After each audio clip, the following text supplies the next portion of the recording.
இது மகிமை நேரம். கர்த்தரும் இரட்சகரும் ஆகிய இயேசு கிறிஸ்துவின் நாமத்தினாலே மகிமை தொலைக்காட்சி நேயர்களுக்கு என்னுடைய காலை வணக்கத்தை தெரிவித்துக் கொள்கிறேன். இந்த நாளிலும் நாம் தியானிக்கும்படியாக தெரிந்து கொண்ட வேத வசனம் யாக்கோபு 5ஆம் அதிகாரம் 16ஆம் வசனம்.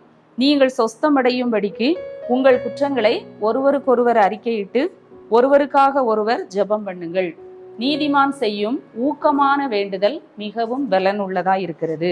நீதிமான் செய்யும் ஊக்கமான வேண்டுதல் மிகவும் பலனுள்ளதாய் இருக்கிறது. இங்கே நாம் ஊக்கமான ஜெபத்தை குறித்து பார்க்கிறோம்.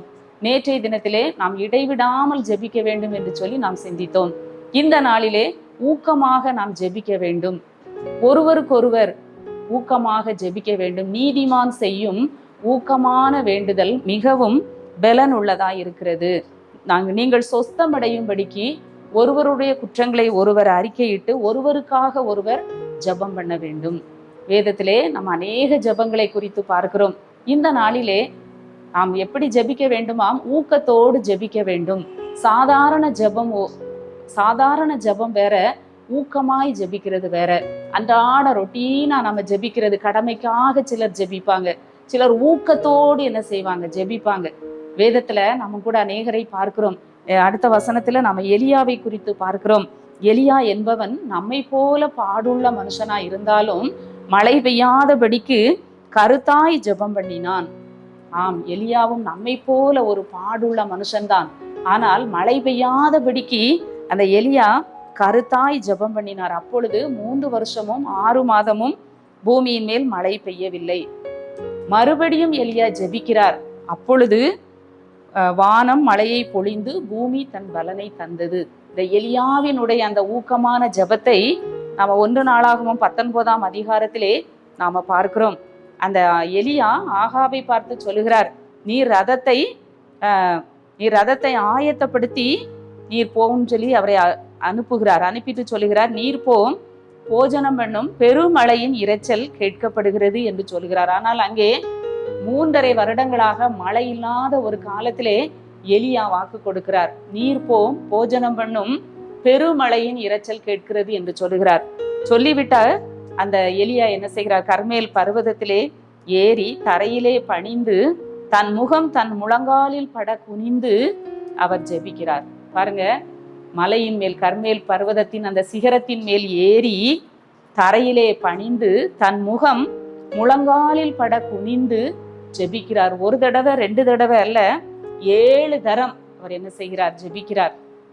தன்னுடைய ஊழியக்காரனை பார்த்து சொல்லுகிறார், நீ போய் சமுத்திர முகமாய் பார்.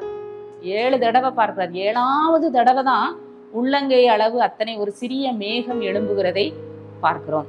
ஆம், அது வரைக்கும் அவர் என்ன செய்கிறார்? தன்னுடைய ஜெபத்தை விடாமல் ஊக்கமாக ஜெபிக்கிறதை பார்க்கிறோம். மழை வேண்டும். அந்த ஆகாபு அரசனை பார்த்து சொல்லியாச்சு, நீர் போம், போஜனம் பண்ணும், பெருமழையின் இரைச்சல் கேட்கிறது என்று அவர் சொல்லியாச்சு. ஆனா இங்க அவர் ஊக்கமாக ஜெபிக்கிறார். எந்த ஒரு மாற்றமும் வரல. 7ஆவது தடவை தான் அந்த சமுத்திரத்தில் இருந்து உள்ளங்கை அளவு மேகம் எழும்புகிறது என்று சொல்லி அந்த ஊழியக்காரன் சொல்லுகிறதை நாம பார்க்கிறோம். ஊக்கமான ஜெபம், நீதிமான் செய்யும் ஊக்கமான வேண்டுதல் மிகவும் பலனுள்ளதாக இருக்கிறது. நம்முடைய வாழ்க்கையிலும் கூட நாமும் ஊக்கமாக ஜெபிக்க வேண்டும். ஏதோ ஒரு சில காரியத்திற்காக, ஏதோ கடமைக்காக அல்ல, சில விஷயங்களுக்காக, சில காரியங்களுக்காக, வியாதி சொஸ்தமடைவதற்காக, நம்முடைய பலவீனங்கள் மாறுவதற்காக, நம்முடைய வறுமை, நம்முடைய தரித்திரம் மாறுவதற்காக, சில காரியங்களிலே நாம் ஊக்கமாக என்ன செய்ய வேண்டும்? ஜெபிக்க வேண்டும் என்று சொல்லி ஆண்டவர் இந்த நாளிலே நமக்கு கற்றுத்தருகிறார். எல்லாவற்றிற்கும் மேலாக நம்முடைய ஆண்டவராகிய இயேசு கிறிஸ்து ஊக்கமாக ஜெபித்தார். ஆண்டவரும் ஒரு ஜெப வீரர் தான். அவர் எப்படி ஜெபித்தார்? கெத்சேமனே தோட்டத்திலே நாம பார்க்கிறோம். ஆண்டவர் அதிக ஊக்கத்தோடே ஜெபித்தார் என்று சொல்லி நாம பார்க்கிறோம். ஆண்டவருக்கு அந்த ஜெபித்த சந்தர்ப்பம் மிகவும் பயங்கரமான ஒரு சூழ்நிலையிலே ஆண்டவர் இருக்கிறார். ஒரு மரண போராட்டத்திலே ஆண்டவர் இருக்கிறார். கைவிடப்பட்ட ஒரு சூழ்நிலையிலே ஆண்டவர் இருக்கிறார். அப்பொழுது ஆண்டவர் என்ன செய்கிறார்? மிகவும் வியாகுலப்பட்டு அதிக ஊக்கத்தோடே ஜெபம் பண்ணினார். எல்லா சீஷர்களும் அவரை விட்டு ஓடிவிட்டார்கள். அவர் அந்த கெத்சேமனே தோட்டத்திற்கு அழைத்து சென்ற சீஷர்கள் அங்கே அவர்கள் தூங்குகிறதை நாம பார்க்கிறோம். எல்லாரும் அவரை விட்டு ஓடிவிட்டார்கள். இப்படிப்பட்ட சூழ்நிலையிலே அவர் மரண தருவாயிலே நின்று கொண்டிருக்கிறார். அப்படிப்பட்ட சூழ்நிலையிலே ஆண்டவர் எப்படி ஜெபிக்கிறார்? அவர் மிகவும் வியாகுலப்பட்டு அதிக ஊக்கத்தோடே ஜெபம் பண்ணினார். ஆண்டவருடைய வேர்வை இரத்தத்தின் பெருந்துளிகளாய் தரையிலே விழுகிறார். அந்த அளவுக்கு பிதாவினிடத்திலே ஆண்டவர் ஜெபிக்கிறார். அவருடைய ஜெபம் கேட்கப்பட்டது என்று சொல்லி நம்ம வாசிக்கிறோம். உடனே அங்கே என்ன நடக்கிறது? அங்கே தூதனை அனுப்பி அவரை பலப்படுத்துகிறதை நம்ம பார்க்கிறோம். நம்முடைய ஜெபம் இந்த நாட்களிலே நாம் ஊக்கமாக ஜெபிக்க வேண்டும். மேலோட்டமான ஒரு ஜெபம் அல்ல, ஆழமான ஒரு ஜெபம். அந்த எலியாவை போல தரையிலே பணிந்து தன்னுடைய முகம் முழங்காலில் பட குனிந்து தன்னை தாழ்த்தி வருத்தி தன்னுடைய சரீரத்தை ஒடுக்கி அவர் ஜெபிக்கிறதை பார்க்கிறோம். ஆண்டவரும் என்ன செய்கிறார்? முழங்கால் படியிட்டு கெத்சேமனே தோட்டத்திலே பலத்த சத்தத்தோடும் கண்ணீரோடும் ஆண்டவர் ஜெபித்தார் என்று சொல்லி நாம பார்க்கிறோம். நம்முடைய ஜெபம் எப்படிப்பட்டதாக இருக்கிறது? தேவனிடத்திலே பெரிய காரியங்களை நாம எதிர்பார்க்கிறோம். ஆண்டவர் என் வாழ்க்கையிலே அதை செய்ய வேண்டும், இதை செய்ய வேண்டும், பெரிய மாற்றத்தை கொண்டு வர வேண்டும், ரட்சிப்பை கொண்டு வர வேண்டும், விடுதலையை தர வேண்டும் என்று சொல்லி நாம விரும்புகிறோம். ஆனால் நம்முடைய ஜெபம் எப்படிப்பட்ட ஜெபமாக இருக்கிறது? இந்த நாளின் காலையிலே ஆண்டவர் நமக்கு உணர்த்துகிறார். ஊக்கமான ஜெபம் வேண்டும் என்று சொல்லி ஆண்டவர் உணர்த்துகிறார். நீதிமான் செய்யும், ஆண்டவருடைய பிள்ளைகள் செய்கிற ஜெபம் அது மிகவும் பலனுள்ளதா இருக்கிறது. நாம் ஆண்டவருடைய பிள்ளைகளாக இருந்து நாம செய்கிற ஜெபத்தை ஆண்டவர் கேட்கிறார். இந்த நாளிலே அப்படி ஜெபிக்க நாம் நம்மை ஒப்பு கொடுப்போம்.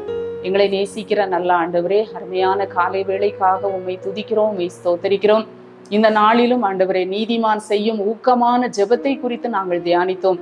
எலியாவை போல ஆண்டவரே, உம்மை போல நாங்களும் ஊக்கமாய் ஜெபிக்க எங்கள் ஒவ்வொருவருக்கும் கிருபை தாரும். இந்த நாள் முழுவதும் எங்களை காத்து வழி நடத்தும். மீட்பர் இயேசு கிறிஸ்துவின் மூலம் ஜெபிக்கிறோம் நல்ல பிதாவே, ஆமென்.